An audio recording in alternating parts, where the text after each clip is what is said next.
and they laid him in a manger. I know most of the mangers we think of maybe this wooden crib. That's not what a manger was. A manger was a stone feeding trough that they would cut out to lay the feed in so the animals could feed on this stone cloth. But that's where they laid Jesus.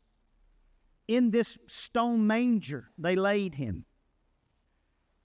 Speaks of the humility that Christ came in a very humble way. He came in a very accessible way. In a manger, there's nothing intimidating about a manger. Have you ever been somewhere, had to go somewhere it was very intimidating to get into? Like maybe the White House, you have to have this approval and your name on this list and be vetted and have this credential and that credential just to get in. Well, nothing about this is intimidating.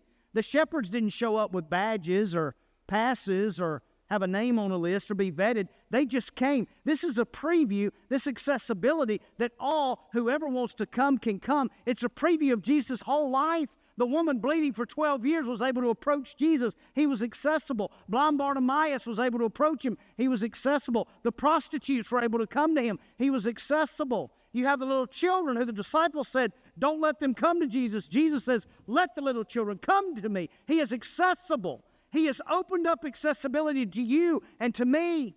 And we see it even in his birth. He came in a manger.